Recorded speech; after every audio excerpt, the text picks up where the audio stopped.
Yeah, for sure. Well, like I said, a lot of the solutions are really focused on mustering up willpower, having enough discipline, getting an internet filter, something that is basically dealing with the behavior. But as I said, I believe behavior is just the symptom. Yeah. There's deeper rooted issues, and so that's the big distinguishing factor of what we do. Is we really have found a way to help people get clarity on what the root issues are first to begin with, and then secondly, how to actually tackle them and resolve them. And so for us, it's a bit of a longer process. It's not as sexy as like the quit porn in 30 days kind of thing. But for guys that are willing to actually put in the work, get to the roots of the issue, their lives change pretty dramatically.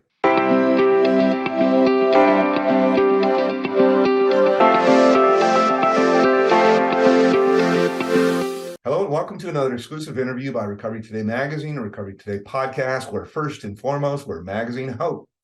Whether you're considering addiction recovery for yourself, a loved one, maybe you're actively in recovery a long time, a little while, maybe you're high right now, we don't know. You're going to find all kinds of topics related to addiction recovery and really living a happy, successful, sober life. I'm Rob Hanley. I'm the editor-in-chief of Recovery Today. And I've got another really, really interesting guest. It's a topic that we really don't talk about that much at all, but I know for sure that it is a major, major, major, major problem. He's an addiction recovery coach, and he's the creator of a program called Deep Clean, which is a research-based, Bible-backed system for overcoming porn addiction. He's he's a recovered addict himself, 15 years porn addiction. He's coached hundreds of men from around the world to regain control of their lives and to walk in greater levels of freedom. My guest today is Sathiya Sam. Hey, thank you for jumping on, my friend. Oh, the pleasure's all mine, Rob. Thanks for having me here. You know, as I was telling you kind of pre-roll, man, like one of the main things that we talk about is, looking to change the stigma, of addiction recovery. I mean, every person that's out there knows somebody, or it's themselves, that struggles with the substance use. Yeah. So they've got a brother, a sister, a friend, whoever it is that's in recovery or needs to go to recovery, or they went to it themselves. And the thing that's interesting is I think that porn addiction is probably a higher percentage than that. So I guess I'd kind of like to start there.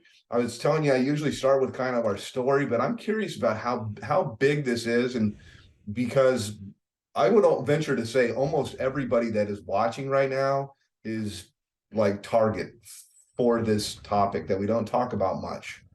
Yeah, 100%. So porn is the three A's. It's affordable, accessible, and anonymous.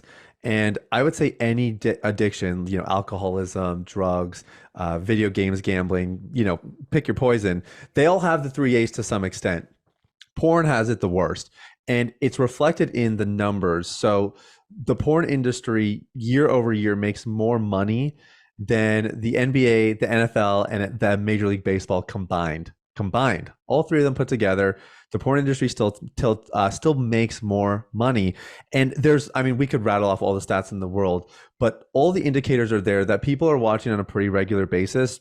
Some of them, they don't have any conviction about it. It's fine for them. And then we know there's also a subset of the population they don't actually want to do it, but they're hooked on the stuff. They started at a young age, or it's the only source of comfort, or what have you. And so it is becoming a rampant issue. And I think we've only really just begun. Like, we're not that far into the digital revolution here. And as we go further down the road, this is going to become a bigger and bigger issue. So one of the main things is like kind of like why talk about this, right? Particularly because you hit on a large demographic of it. You'd say there's a lot of, we could talk about people that there's a large consumption of it. Obviously, the NBA, NFL, all the kind of stuff like that. It's a $1 Sure. billion industry. But if there's a large block that's like, yeah, I watch it every day or a couple times a day or whatever, no problem. Like, what's the problem? Is it how do we process that we're saying, well, I feel bad because I must have some kind of indoctrination, Hmm. I grew up in the church or this or that or whatever, that it's just some ridiculous shame. It's just the naked body. It's a natural act. It's this, that, and the other. How do we, how is that? What are your thoughts kind of on that? To just go, well, I don't, yeah, I watch it all the time. What's the problem? Yeah, for sure. I mean, I think if you look back 10, 20 years ago, this conversation only happened in more religious circles because there was some sort of morality associated with the subject. And then what happened in probably between 2010 to I would say 2018 is there was sort of this emergence into academia where they were saying, oh, I wonder what the impacts actually are, especially on youth, right? Because of course, when the developing brain is getting exposed to something so stimulating, one has to wonder if this has any impacts downstream. And we don't still know all those impacts yet. But there was tons of resistance because people were saying, well, it's actually it's how you're seeing it. This is what a lot of psychologists would say. It's how you're looking at it. That's why you feel so bad about it. So if you change the way you look at it, you'll see that actually pornography is really not that bad.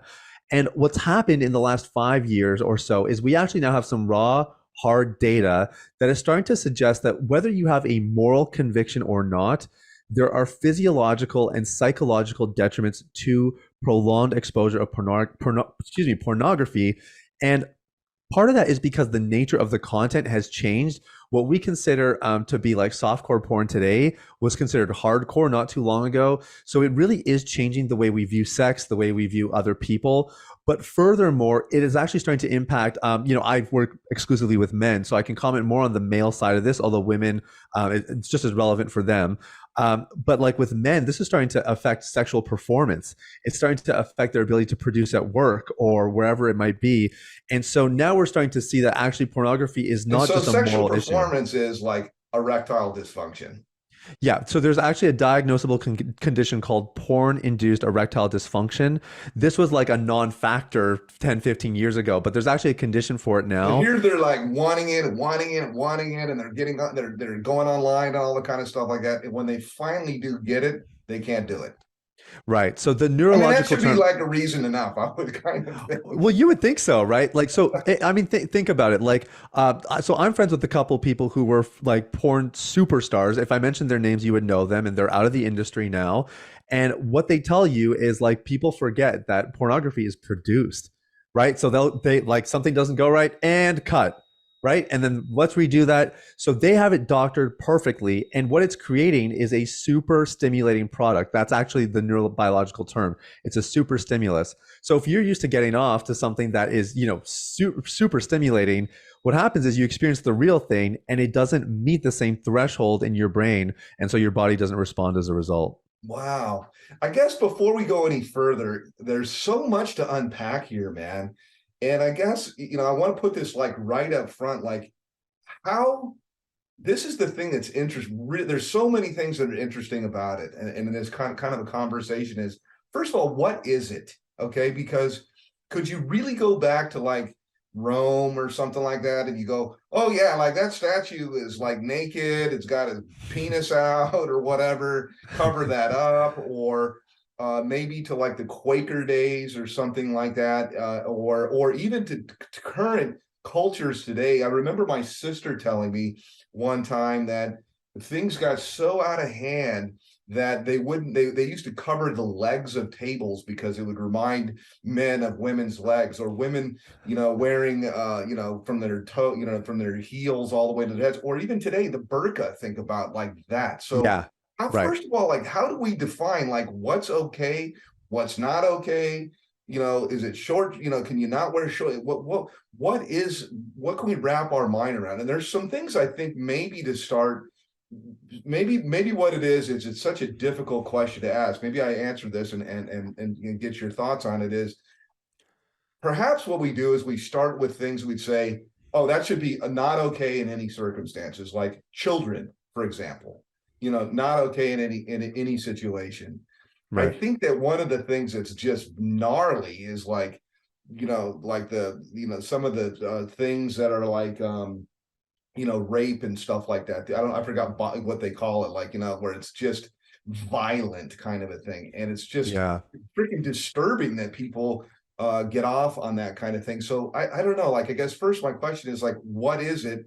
And then am I on the right track to say like, I don't know. It's difficult to describe because we don't want to all wear burqas. And at the same time, um, there should be some common denominator where everybody could go, no, that's wrong. But obviously, it's not, because they could they make if there's they make it because people consume it. Yeah, for sure. So I think it'd be helpful to probably broaden pornography to sexual misbehavior. That's probably easier to talk about because media has drastically changed the landscape of porn. Like it was always there. There's stories about the cavemen like etching, pornographic stuff into the walls and whatever. And I who didn't knows? know that. I actually didn't know Yeah, that. That's yeah, there's kind of funny, fables man. about it. Yeah, which maybe a fable like that would speak to the visual component of how driven we are, especially as men, from a sexual perspective. But if we broaden this to sexual misbehavior was there from the beginning of time. Adultery, infidelity, all this kind of stuff. People just finding different ways to experience that kind of arousal, the rush, and ultimately the intimacy. See, porn addiction is actually an intimacy disorder. And Interesting. the reason that people engage in sexual misbehavior usually speaks more to their inner life than it does to their outer life. Guys love to talk about, how many girls they've slept with. Girls love to brag about how many guys they've slept with too. That's a thing now. And whatever, we focus on the external elements of it, the things that are tangible. But if you really get to the heart of the matter, the same reason that someone keeps going to the bottle or they keep getting a hit of the bong, it's the same thing. There's some deeper, fundamental, underlying need that's driving that behavior. And in our case, with guys that are struggling with porn addiction or some other sexual misbehavior, an affair, prostitutes, what have you, really, those are all just symptoms of a much deeper problem. And that's nothing new. That's been around since the beginning of time. So I guess shouldn't it be shouldn't there be something where we go, this isn't okay or that's okay? Or I guess maybe the point is moot because it is what it is right now. So I guess how do you decide if it's a problem for you? Maybe take us a little bit through your own journey, and then like when you thought like, this is a problem. Yeah. Okay. So let me answer the question. I'll do it from a couple of different angles, and I'll weave my story into it. So you have one side of it where there's people who are actually addicted to the stuff. They can't stop even if they wanted to. It affects their ability to honor social commitments. The volume and the intensity increases, et cetera, et cetera. Those are the people that would come Same to us. kind of stuff as like if you're drinking, like you're missing appointments, you're the whole Yeah. bit. Okay. Yeah, exactly. Performance at work, all that stuff. So those are the people we work with, and that's like one of the three legs of this stool, so to speak.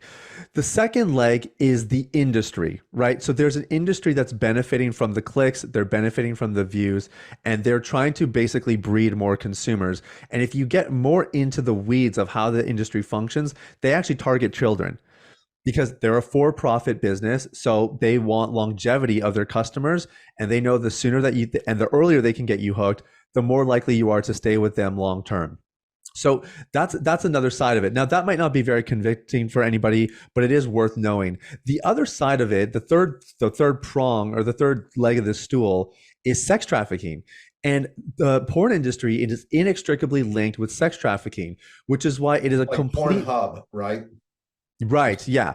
Yeah. Which is they're starting to be exposed now, right? Like some of the underage performers, tons of trafficking goes into this. And what people don't realize, like the big misnomer is like, oh, it's just me. I just do it myself. It doesn't affect anyone else. That's complete bogus because number one, there were underpaid actors probably in the video that you watched. And number two, people were trafficked likely for that website to exist, let alone for that Well, video to get produced. what exactly, when you're talking about trafficked, what does that mean? Like they're actual, were they abducted? Are they slaves? Like what does that actually mean? Everything. It's all the different facets of it play into pornography one way or another. Because in these websites, there's not actually any regulatory elements for what gets uploaded there, right? So people find all kinds of ways to create this content, to find the women, to find the men, whatever it may be. It's big promises, it's shiny lights. You're going to be a star. That's kind of the classic story. But there's some much deeper, seedier, kind of insidious tactics and agendas as well. They all play into the industry. So as much as we would like to just kind of believe it's similar to like we know that like what goes on to produce some of the stuff that you see in Walmart or whatever. We know there's child labor, all that kind of stuff. A lot of us turn a blind eye to it. The damage of buying something from Walmart is next to nothing, but the damage of watching pornography is a lot more. Now, for me personally, I would be a great example of somebody who I got exposed when I was 11 years old. That's like the typical age of exposure. It's anywhere from 9 to 13 years old, depending Sure. on the study. And for me, I was not like, oh, this is amazing. I'm gonna watch this the rest of my life. I was actually completely disturbed by it. I was a good Christian kid, pastor's kid. I got exposed in the computer lab of my Christian school, which should just go to show you that like nothing is off limits. Rob, that was in 2001. That's like before Wow. broadband internet and That's smartphones. gonna paint like that's gonna take like a minute to paint paint an Yeah. image. Well, so you can, yeah, exactly. Like the uploading speeds are so terrible, right? So you can just imagine like how Looking hard it over is your today. shoulder, making sure nobody's coming to look. Well, it I'm happened by sorry. accident. My friend told me to, he said, "Hey, go check out this website." It was really innocent sounding. I typed it in and then like I didn't even understand what I was looking at, you know? So, for me, it was really once I started to hit puberty, high school, my friends were watching it, it started to become normal. And then this is what I was talking about earlier, where like often people that are wrestling with, addictions of any kind, they're actually satisfying something deeper within. So for me, I was very brainy, very academic. And so I went straight into university out of high school, worked super hard, had my honors degree by the time I was 20. And I would literally plan my days around watching pornography because that was the only way I knew how to Really? cope. Yeah, legit. You're like, okay, from 8 to 9, I can watch porn, and then I got to go to class, and then I got to come home from 6:30 It, to it, 7:30. I it can was watch that porn. it was that kind of thing. Yeah. And it was like, oh man, I'm feeling this way today. I'm gonna go try to find this kind of content. Like it was like very like personalized and very like structured. And it was something that became deeply woven into my life. It was the only way I could cope. And I think your listeners will relate to this, whether their struggles with pornography or something else. But porn for me was both my reward and my relief. It was the Mm. thing to look forward to, but it was also the thing that just took the edge off and allowed me to actually like relax and breathe a little bit. And so that's where my addiction really took root. And I didn't realize how bad it was. Like anyone, I told myself I can stop when I need to. Like I said, I had a conviction about it, but not enough to really do anything about it. And I thought, down the road when I'm working or when I'm married or Whatever, something, I'll man. figure it out. Everybody watches it, right? Exactly, exactly. And then that time came, and when it came time to actually quit, I couldn't. I could barely go a couple days. Maybe I could muster up enough willpower to go a week, but something always drew me back in, and that's when I really started to realize I had an issue. So I guess maybe one litmus test, if you're thinking like, well, hey, everybody watches it. I still work. My performance at work is fine. Relationship with the wife, the girlfriend, boyfriend, whatever is fine. But if you're planning your day around watching porn, that might be perhaps a signal that you might need help. Is that is that is that what you did then? Did you seek help? Like what were the beginnings of you first of all getting relief yourself, like Yeah. 15 years, Yep. and yeah. Well, okay, the main problem is that like with something like porn addiction, if you want to stop, what everybody tells you is you put an internet filter on your computer because the logic is you watch everything on your device. So if you have something to block you from seeing the stuff on the device, you won't watch it anymore. But anybody when they're horny can find whatever it is they want. Yeah, You always find a way. Like let's not kid ourselves. it's like And it's full on, like it's a full on addiction, like you it's just gotta proper, have yeah. it, man. Yeah. Yeah, exactly. So what a lot of the solutions out there are what I say it's like running over a weed with a lawnmower. So temporarily it gives you the illusion that the thing's gone and it's dealt with, but as long as the root system is there, it's always going to grow back one way or another. And that was the case for me. So I tried a bunch of this stuff, and because Christianity and spirituality are part of my life, for me it was like, okay, I'm going to ramp up the spiritual disciplines. I'm going to slap on the internet filter. I had an accountability partner. We check in with each other. But ultimately they all failed because I wasn't actually getting to the root of the issue. And so that was a couple of years of kind of banging my head against the wall, maybe being able to go a couple of weeks, maybe even going a month or two at a time, but really still very obviously like not actually getting what I would call freedom. I kind of make a distinction between sobriety and freedom. Yeah. Um, And so for me, it was like that was not enough. I knew there was better for me. Same And kind of what shame, I would think, generally, as if you relapse. I would expect. Maybe not. I don't know. What is it? Would you say it's the same? Yeah, and I can't. It's got to be at least the same. It could even be worse, but it's definitely it would be very similar. Of like I'm never gonna conquer this. This thing's bigger than me. What's the point? Something must be wrong with me. All these other people are recovering. I must be a weak person. Like you go through all of it for sure. So for me, eventually I start to find some methods that help you get a little bit more to the roots of the issue, some of the more inner elements, and that for me is when my life really started to change. And so it was still a couple years of that approach. But February 2016, I had my last relapse, and yeah, we've been off to the races ever since. I mean, I just enjoyed it for a couple years before I stepped out and started helping guys. I think I was clean for about 3 years, and then I started deep clean in the beginning of 2019. Well, before I kind of go into a little bit of kind of what worked for you and the keys and all the kind of things like that, I would like to. I mean, like I said in the beginning, um, recovery today is we're a magazine hope, and it's addiction recovery. And almost everything that we've done is, we've done some other non-substance use type of addictions. We've done some food addictions and anorexia and bulimia and things like that.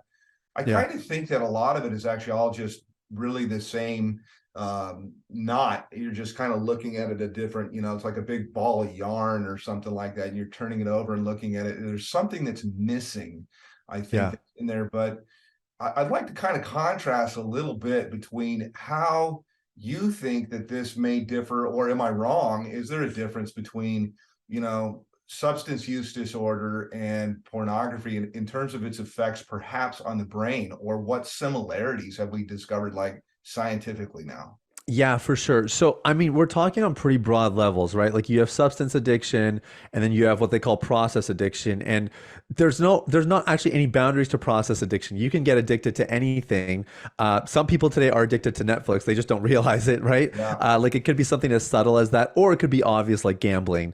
yeah. What we can say with pretty good confidence is number one, watching porn on a regular basis does rewire your brain. And the two things that it does is number one, it reduces impulse control. And number two is it reduces your capacity for deep, meaningful connection. And those are two things that have been shown. There's actually changes in the brain. Those structures that are responsible for those functions are affected by long-term porn consumption. So those are the two main things. But then that spreads out further, right? Like the rates of divorce are higher when couples are watching porn, or even when just one person is watching porn. People's ability to perform, like we talked about, sexually, purpose in life, meaningful connections. So, like that'd be social life, the whole gamut. It goes on and on and on. So, yeah, I don't know that I could contrast that with like, here's how that's worse or better or I mean, whatever for compared sure, to it's like alcoholism. firing But off tons and tons of dopamine and whatnot in your head, right? yeah, but it's not just the dopamine, it's the fact that it's an unearned reward. Yeah, Right? Like the way we're wired is we're supposed to like something sexual like an orgasm is incredibly rewarding. There's supposed yeah. to be like a chase, right? Like some So sort of effort. okay, So so when that's you very interesting. We're really actually on the same frequency. So as people know, I'm pretty transparent, about who I am, and it's funny because I was thinking. So I've been married, first of all, for 20 a long time, 24 years. I think I got to literally add up all of my anniversaries. And my first and my plan is my only wife. And I will say that the part that I find the most I don't know, arousing, or that, about everything is kind of the chase. yeah. And so literally what I mean is, like, if she's like, no, no, no, or whatever it is, but I think that we're wired. I think that we're created there. We can kind of go a little bit into, some of the spiritual or what our own thoughts are, but I think that we're kind of wired that way, that men are wired in general. This is just my opinion, to pursue. And I like to in the end, I like to conquer. I mean, and I don't mean like, voluntarily, like, but there's something that's in this whole chase, this sexual tension that feeds into a lot of things. And I don't Yeah. mean necessarily like what's the word that I'm thinking of? Something that's transactional. I cleaned the house, I took the trash out, I did this kind of stuff, so give it up. Yeah. type of a thing. But this healthy sexual tension where I'm pursuing you and you're no, no, no, I don't know exactly, but coming back to the porn side is there's none of that. Like it's just like that. Is that kind of what you're talking about? Oh, 100%. Yeah. And we are not wired to operate that way. The rewards are supposed to be matched by an effort to actually obtain it. And when Yes. anytime like you probably heard the classic example of like a really wealthy family, the parents they bootstrap it, they make all this money and then they pass it down to their kids and their kids didn't have to earn any of it, right? They didn't have to Yeah. work a day in their life to actually get Very all the money. interesting. Then they piss it away. And the concept Wow. is the exact same. It's high rewards with no effort. And so it rewires you for, again, you don't need to control your impulses if you're just used to giving into them all the time. And two, it creates a lot of entitlement in a relationship. Like a lot of guys that we work with, they stay single because either like people aren't adding up, right? Like it's like I'm with women, but it's not the same, or they're actually too scared and they're like it's too much work anyway. I'll just watch porn instead because they can get something more rewarding or as rewarding with little to no effort. Crazy, man. So, as I said, one of the things was the stigma. Tell me a little bit, like I have my own thoughts on this, but talk to me a little bit about the stigma surrounding porn and porn addiction. Maybe not just porn, but we'll talk about, porn addiction Yeah. and how that might compare to, I'm an alcoholic, I'm an opiate Yeah. addict. Well, the stigma is multifaceted. The basic premise though is if you tell somebody I'm an alcoholic, they say, "Well, you should go to AA." Like the recovery's become normalized. And again, I'm not saying like everyone should go do AA and that's the perfect solution. I'm just saying people will pull that out of their brain because they've heard of AA And and got a gain help. solution. Yeah, gain help with alcoholism has become mainstream to some degree. With porn addiction, people are like, "Yeah, I have a porn addiction." They're like, "What the hell are you talking about?" They either don't think it's real, and certainly they have no idea what a But solution they might think you're be. a freaking deviant, don't they too? Like what would that even mean? Like, Right. yeah. Yeah, well, and that's the thing is like it's not that different than alcohol though. Like I love beer. I've been drinking beer since I was, 16 years old. And sure, I used to get drunk all the time and I didn't handle it very well, but now I drink responsibly and I love it. But I have friends who they can't touch this stuff because as soon as they touch it, they're in a different world. Wow. Okay. So that leads to kind of still yet another kind of a question is I would Mhm. have assumed that they're pretty intertwined, man. And one of the things about that, my own non-therapist kind of opinion is, is the whole adage, you can't unpickle the pickle. And so there is a point that once it might, I don't know what it is, but once it's a freaking problem, like you're gonna probably abstain forever if you really want to have normalcy. And I would have assumed so, or you're gonna replace one addiction for another. So I would have thought that like porn addiction, here you being in recovery from that, and at the Yeah. same time, like, oh yeah, I could drink beer just fine. I find that to be really. Don't you have a little voice in your head ever that says, huh, I can drink beer in moderation. I could probably watch porn in moderation. Yeah, I mean, I suppose so, but for me, I just know how toxic porn is. Like the minute I start watching, I mean, I just know how terrible I feel, and it gives no value in my life. That's the big thing is like whatever value you think porn could provide you, I guarantee you the detriments would far outweigh it if you could really actually look at what they are. So what are they Usually, besides like lack in men, underperforming, lack of performance, not being able to get it up, I guess, having an ED. What yeah. else are they? So, okay, yeah, we've talked about like the more But overt it side wreaks effects. devastation on families too, right? Like you're Yeah, absolutely. I mean, those would be the ripples of divorce or that kind of a stuff. But I mean, to me, like the real detriment of pornography is that it changes the way that we relate to people. Like, think about how strange it is that you would look at a computer screen and watch two other people engaging in sexual intercourse. That's just bizarre. And what happens is you begin to objectify and you become consumers of other people doing something that's deeply intimate. There's nothing natural about that. Nothing about it is normal. And you'd have to think that if you needed to watch something like that to experience comfort acceptance, whatever kind of, whatever it's providing for you, you would have to think there would be a better way for you to do that that wouldn't be at the expense of other people and would be maybe a little bit more natural than that. So So to what me, is the that's the root biggest cause thing. then? And how what did you come up with? I want kind of transitioning into like your program with Deep Clean. Like what is the root deal then? Is it the same stuff like connection and what is it? Yeah, I would say there's three primary buckets or categories of root issues. And these are a little bit broad because the reality is they're unique to the individual. The first is unmet emotional needs. So, a huge reason that people go to pornography is it provides them some sort of acceptance, comfort, like I mentioned before. It's providing them something. The second one is trauma. And so you have wounds from the past that you end up playing out. If you look at the top five keywords on the big porn sites in the last 10 years, always in the top five are family oriented content, stepmom, mom related, like really, really interesting stuff. Lots of family related stuff. And what it tells us is that often we're playing out our traumas in the content that people are watching.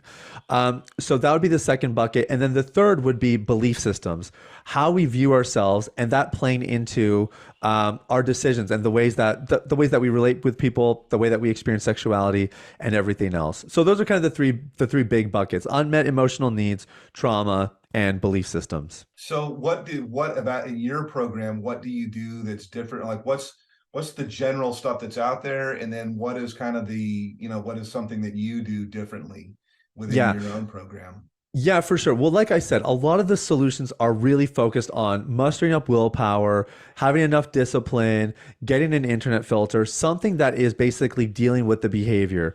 But as I said, I believe behavior is just the symptom. Yeah. There's deeper rooted issues, and so that's the big distinguishing factor of what we do. Is we really have found a way to help people get clarity on what the root issues are first to begin with, and then secondly, how to actually tackle them and resolve them. And so for us, it's a bit of a longer process. It's not as sexy as like the quit porn in 30 days kind of thing. But for guys that are willing to actually put in the work, get to the roots of the issue, their lives change pretty dramatically. So is there anything to the whole idea, particularly with men, that the whole whatever it is, like no fap or what I don't know what it Yeah, is, it is no don't fap. have Yeah. sex, don't jerk off, don't all the whole kind of whatnot like that that you like the whole adage like I think about the high school football player like with the cheerleader and I got the big game tomorrow, you got to help me out. It's actually kind of the opposite of that, like no, you need to, that's energy and you need to save, well, some are like it's sacred energy, or it's this sacred gift and Yeah. type of a thing. So what are your thoughts around that whole movement? I've seen that a good amount. Yeah, it sounds like you're talking about semen retention. Stuff like that, I guess. Yeah. I don't really subscribe to it myself. There's some evidence that would show there's value in it, but so we have like for example, we've had some people come into our programs and they're like, "Hey, I did another program. They said that like my wife and I couldn't be intimate together because we have to go like 90 days without anything." Um, and to me, I'm like, well. If porn addiction is an intimacy disorder, then probably one of the best things you could do is experience healthy intimacy as part of your recovery. It's got to So be so hard for the partner, though. I would think it's got to be so very. hard. Like wondering, like, I wonder what he's thinking. Like all of it. Oh, It's so. well, there's a whole branch of psychology called betrayal trauma, and it is literally to help people who are on the other side of this because it does ultimately feel like a betrayal for a lot of partners. Obviously, that may depend on your conviction about pornography, but yes, it can be devastating. And that really is the beginning, is what your conviction overall about pornography, which leads me back to if you're scheduling your porn, that could be a good sign that it's that it is a problem.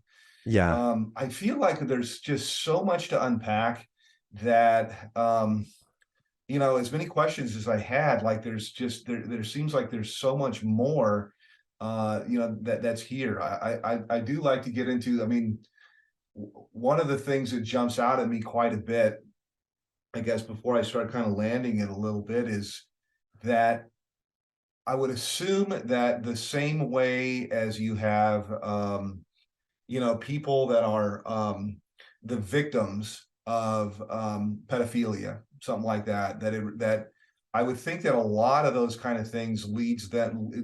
Is there any evidence, or my thought is generally people that are offenders are victims, and sometimes generationally, I think as well. Yeah, I would say so. Again, we'd have to broaden it a little bit. It's not like, oh, if you were sexually abused as a child, you're going to be a porn addict. It's Yeah. definitely not that simple. But I would say that if you experience sexual abuse when you're younger, the chances of you engaging in sexual misbehavior on a regular basis when you're older is significantly increased. Whether that's promiscuity, whether that's infidelity, whether it's addiction, it's likely to manifest if it doesn't go addressed. It's pretty much inevitable. What are your thoughts on the whole, thing about it seems like this sexual sexualizing children and stuff like that now that we see, and there's actually a big push. I see now a big push to normalize pedophilia as just like another, something in the DSM. It's just another condition. What are your Yeah. thoughts around that? Like for me, I just think kids are completely off limits, but Oh, well, yeah, 100%. I don't understand how somebody could see it any differently. Yeah, to me, it's totally inappropriate. The problem is, and part of what's playing into this is like, again, if you look at the keywords and you see what people are looking up, maybe they're not looking up children, but maybe they're just looking up schoolgirl, right? High school, the cheerleader thing that you mentioned earlier, yeah. like. So again, like if you're watching these kinds of fantasies play out on a regular basis, you're being conditioned for younger and younger, and they like the female models with the pigtails. Like all of these things are like subliminally sending a message, and it just becomes a slippery slope for some people, not for everybody. But yeah, I mean, to me, that's a no-brainer. Like we have to protect minors at all costs. So I kind of joked around a little bit, I'd say at your expense with your story about scheduling and rescheduling it because it's just funny. Yeah. Because you even look like kind of a high achiever kind of, person. I'm the But type for so sure. in my mind, I'm thinking, okay, academic study, come home. Okay, what time? Okay, I got 5 minutes to porn. But I Yeah. was joking around a little bit to say, like, okay, if you're scheduling it or whatever, you might, but what would be so if somebody's thinking, like, I don't really know if I have a problem or not. I don't really know if these are shame issues that my super religious background was, or, whatever it is. And they're having trouble kind of processing it because, Yeah. and I don't know, maybe it is okay for some people. I don't know. I don't, there's, like I said, there's certain things I could say, no, no, no, no, no, no, no, no, no, but I don't want to wear burqa. I see people wearing burqas either. I think women are beautiful. See them in a bikini or something like that. But there's Yeah. different kind of things that I would just say no, that doesn't go. So if somebody's out there and they're thinking, man, I don't really know if I have a problem. What kind of questions might they ask themselves to start to think like maybe I do need a little. I do need some help with this. Yeah, so we should just be clear. There's a front end and a back end to this. So like if somebody's like, "Oh, maybe it's just my super religious upbringing," the religious upbringing impacts how you respond to the issue. It's on the back end. It doesn't determine whether or not you have an addiction. It's pretty clear actually what's present if you have an addiction. So it's a mixture or at least the presence of one of these things. So number one would be that you are watching more content or you're watching more intense content to get the same experience, the same rush. Interesting. So what did it before does not do it again. Right. So once you start to get desensitized, again, that's like first step of addiction, right? Like you have your first drink, it's awesome, and then you have to have more drinks to kind of try to achieve the same high. So number two would be that you begin to miss out on commitments, social commitments, work, projects, whatever. So it starts to impede your day-to-day function, your day-to-day life. Number three would be that it begins, you try to stop and you can't. Mhm. So that, like, to anyone who's like, oh, I'm not addicted or this isn't an issue for me, I would say, well, then try to go the next month without it and then get back to me and let me know. Because as whatever your response is to that, oh, I would never go a month. I don't need to go a month. Da, da, da, da. It's like, well, why not? Like what could you possibly have to lose? very good indicator that you're probably more dependent on this stuff than you realize. And then the fourth one is that it starts to change your relationships. So it starts to change the way you relate to people. Again, it would kind of it ties in a little bit to the commitment thing. You're not showing up for people as much You get anymore. in an argument Um, with your wife, your husband, and you're thinking, screw this, I don't need this shit. I'll just go watch some porn, man. oh yeah, if I have this yeah, need to release myself, but too much. It's just too much. yeah, oh yeah. If you're responding that way for sure, then there's definitely some more stuff going on. Hmm. How do people get back to you then if they would like to chat or kind of take these questions a little bit forward? And I appreciate the conversation. Like I said, we don't have these kind of conversations much. I think that it is super destructive for in the context we'd say porn addiction, whatever that might be. I think that it's super destructive not only for just like substance abuse. I think that it wreaks havoc on the family. I think that it leaves a some kind of an unfair type of a thing with your partner. Like, am I okay? Is it this? It's just, there's so many different questions regarding that. Yeah. If people want to unpack this a little bit more, how do they get back to you? So the easiest way would be for people to check out my podcast. It's called Unleash the Man Within, and it's a daily recovery podcast because when you're in recovery, you need all the help you can get. And so we put content out every single day to help people, and that would be the easiest way. It's on all major platforms. And if people are maybe they want to ask me a question specifically and talk to me, I'm very active on Instagram. Probably have 250 to 300 conversations a day, and so the tag is Sathiya Me Sam. Maybe you can put a link in the show notes or that kind of thing. But those would be the two places for people to reach out. Okay, right on, man. This is much needed, and I learned a whole bunch today. I'd like to talk to you again sometime down the road because Oh, I'd I'd love like to that. start. I really would like to integrate in more non-substance abuse stuff because I again I kind of look at it. I'm surprised that you, like I said, that you drink, that you can drink a beer, but that'd be a question for another time. Yeah, for sure. Well, hey, thanks for what you're doing, Robin. Thanks for letting me be part of it today. Thanks again. It's been another exclusive interview by Recovery Today magazine, and this is a wrap.